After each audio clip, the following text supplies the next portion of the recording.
Hi hello నమస్తే welcome to మా వదినమ్మ చేతి వంట. ఈజీగా టేస్టీగా నోట్లో వేసుకుంటే కరిగిపోయేలా ఉండే కలకండ్ రెసిపీ చూపిస్తానండి. బయట స్వీట్ షాప్లలో దొరికే కలకండ్ లాగానే ఉంటుంది. ఈజీగా ఎక్కువ ఇంగ్రీడియంట్స్ లేకుండా చేసుకోవచ్చు ఈ కలకండ్ రెసిపీని. ఒక మందపాటి కడాయి పెట్టుకొని, ఖచ్చితంగా మందపాటి కడాయి ఉండాల్సిందే అండి. ఎందుకంటే ఆ పాలు అడుగంటిపోతాయి, ఊకనే మాడిపోయినట్టు అవుతుంది.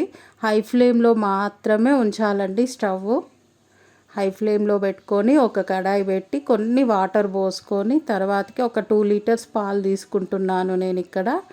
2 లీటర్స్ పాలు తీసుకొని హై ఫ్లేమ్లో బాగా సగం వచ్చేంత వరకు మరిగించాలండి.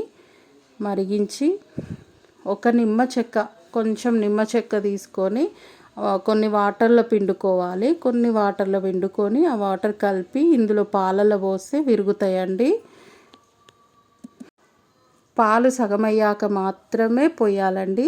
పోసాక ఇట్లా ఈ నిమ్మరసం పోసాక బాగా కలుపుకుంటూ ఉండాలి. కలుపుకున్నాక కొద్దిసేపు కలిపాక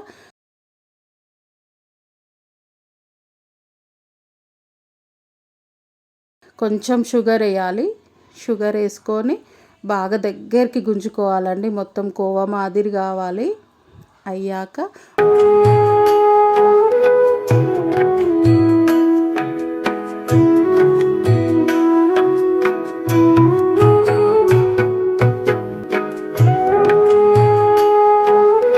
ఒక గిన్నెకి నెయ్యి రాసుకొని ఉంచుకోవాలండి. ముందే ఉంచుకొని ఈ మిశ్రమాన్ని మొత్తం అందులో వేసుకోవాలి.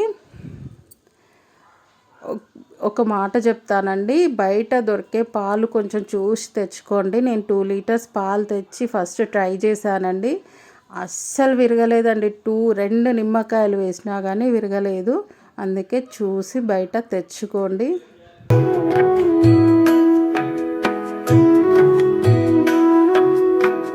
ఇందులో సర్వింగ్ చేసుకున్నాం కదండి. సర్వింగ్ చేసుకున్నాక 4 అవర్స్ దాకా పక్కన పెట్టాలండి. 4 అవర్స్ పక్కన పెట్టి బాగా చల్లారాక ముక్కలు కట్ చేసుకోండి. అయిపోయిందండి కలకండ్ రెసిపీ. ఈజీగా టేస్టీగా చాలా బాగుంటుంది. నోట్లో వేసుకోగానే కరిగిపోతుంది.